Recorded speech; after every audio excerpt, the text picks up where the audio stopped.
আসসালামু আলাইকুম বন্ধুরা, স্বাগতম সবাইকে নতুন আরও একটি রেসিপিতে। আমাদের আজকের রেসিপি হচ্ছে ফুলকপির পাকোড়া। একদম সহজ কিছু উপকরণ দিয়ে দেখাবো। আপনার বাড়িতে থাকা উপকরণ দিয়েই এটা আপনি বানাতে পারবেন, রেসিপিটি করতে পারবেন এবং খেতে এটা অসম্ভব টেস্টি। তো চলুন বন্ধুরা, রেসিপিটি শুরু করি। প্রথমে ফুলকপিগুলি আমি এইভাবে কেটে এটাতে লবণ, পানি এবং সামান্য ভিনেগার দিয়ে ভিজিয়ে রেখেছিলাম 1 ঘন্টা। পানিটা ফেলে দেবো 1 ঘন্টা পরে। পানিটা ফেলে দেওয়ার পরে এতে আমি মশলা অ্যাড করব। যে উপকরণগুলো দরকার সেগুলি হচ্ছে আদা এবং রসুন বাটা দিয়ে দেবো 1 টেবিল স্পুনের মতো। এরপরে দিয়ে দেবো মশলা, যেখানে সব রকম উপকরণ আছে। এরপরে দিয়ে দেবো আমি গরম মশলার গুঁড়ো এবং এরপরে দেবো আস্ত জিরা। আস্ত জিরা দেওয়ার পরে দিয়ে দেবো পরিমাণ মতো লবণ। এই সবগুলো উপকরণ ভালো করে মিক্স করে নেব ফুলকপির সাথে।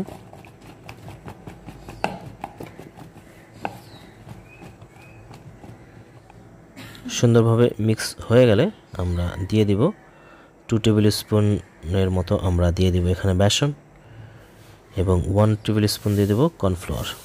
কর্নফ্লাওয়ার না থাকলে আপনি যে চাউলের গুঁড়া সেটাও দিতে পারেন। দিয়ে দেব সামান্য পরিমাণে পানি, যাতে সুন্দর করে এটা মাখানো যায়।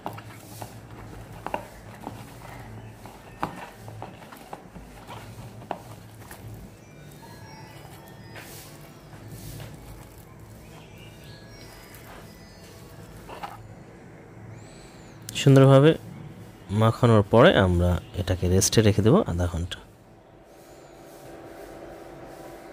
বন্ধুরা, চলে আসলাম আধা ঘন্টা পরে। এখন আমরা চলে যাব ফ্রাইয়ের প্রসেসের দিকে। ফ্রাই করার জন্য প্রথমে আমরা ফ্রাই প্যানটাকে গরম করে নেব এবং এতে দিয়ে দেব পরিমাণ মতো তেল। তেলটা যখন বেশ খানিকটা গরম হয়ে আসবে তখন আমরা এতে একে একে ফুলকপিগুলি ছেড়ে দেব।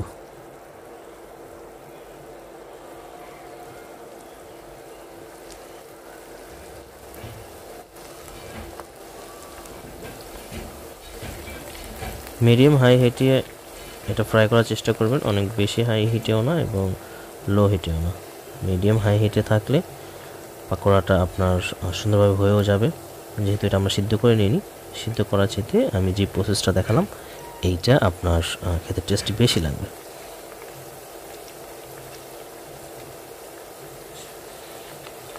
এক পাশটা ফ্রাই হতে প্রায় 3 থেকে 4 মিনিট সময় লাগে। এক পাশটা হয়ে গেলে আমরা এটাকে উল্টিয়ে দেব।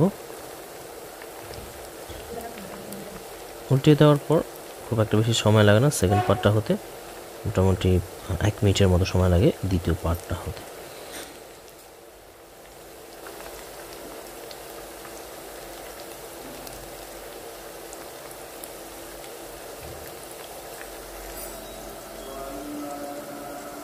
দেখতেই পাচ্ছেন খুব সুন্দর একটি কালার চলে এসেছে। আমাদের ফুলকপির পাকোড়া হয়ে গেছে। আমরা এটাকে এখন উঠিয়ে পরিবেশন করব।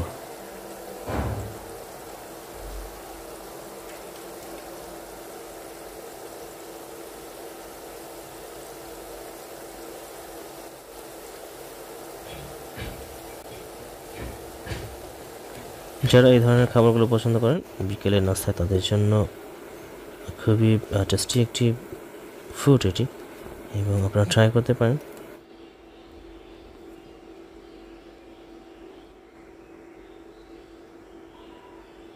এটি খেতে মুচমুচে এবং ভেতরটা কিন্তু একদম রসালো।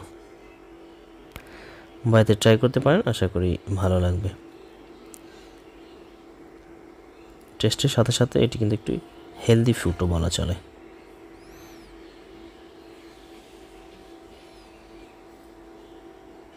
বন্ধুরা, আজকের রেসিপিটি এখানে শেষ করব এবং পরবর্তী রেসিপিটি পেতে আমাদের চ্যানেলটি সাবস্ক্রাইব করে রাখবেন। ধন্যবাদ সবাইকে, ভালো থাকবেন। আল্লাহ হাফেজ।